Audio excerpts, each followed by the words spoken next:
Hey mga sis! At dahil nakabili tayo ng mga Korean products, Korean foods sa Kayel and Ishi Korean Store, ayan, niluluto na natin itong tteokbokki. Ayan, ang yummy na yan guys at ang cheesy.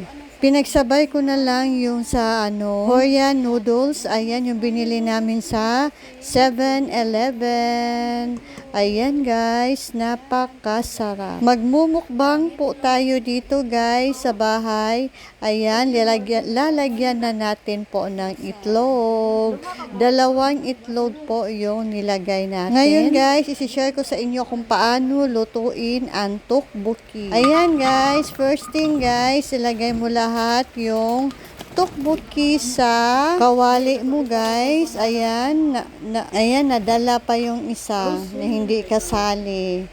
Kaya kukunin natin guys, baka maluto pa. Then guys, isunod natin ang cheese. Ayan, maraming cheese yan guys. Included na po yan sa 1 pack. 2 kasing pack ang ginamit namin, kaya maraming cheese. Ayan, isinalang na natin yan sa apoy mga sis. Ayan. Atong daginuton ang mga cheese. Ayan, para mas masarap. Pagkatapos guys, ay lalagyan na natin yan ng water. Depende sa inyo kung gaano karami ang water.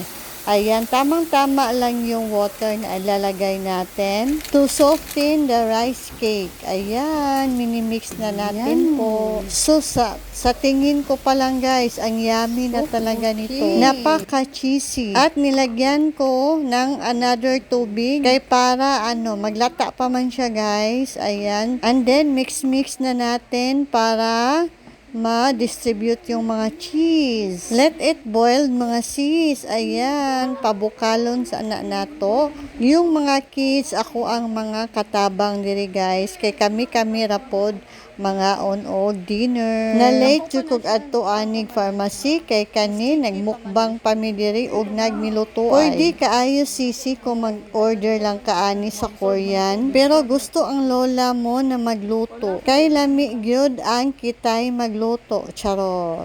Yes, indeed lami gyud kaayo guys kung kitay magluto kaysa order. Ayan, malapit na po itong maluto guys. I-check nyo muna kung malambot na yung rice cake. Kung malambot na, pwede na siyang haunin. Kukunin na, pero lalagyan pa natin siya ng maraming cheese. Yung grated cheese ang ilalagay natin dito mga sis. Sa amoy pa lang mga sis, napakayami na. As in. At ayan, nagbo-boil na po siya. Ayan, nilalagyan na po ni Jasmine ng mga cheese, grated cheese. Ayan. Nakita ko lang po ito sa social media kung paano siya lutuin. Pangalawang beses ko na po itong nagluluto ng ganito. Kaya kabisado ng lola mo ang pagluluto ng tteokbokki Korean rice cake. Mao ba na siya? See it to believe. Ayan, ang yummy na niyan, guys. Punan pa yun na natog cheese. Inaghuman na yun. Inagdayong haon.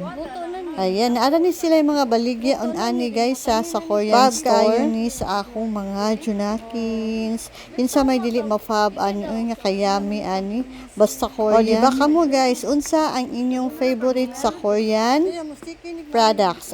Food. Bibimbap, lami po kaayo ang bibimbap nila. Ang mga noodles nila, mga sis kay grabe kayami. I think mas lami pa ang ilahang noodles kaysa sa Japan or parihara ba? What do you think?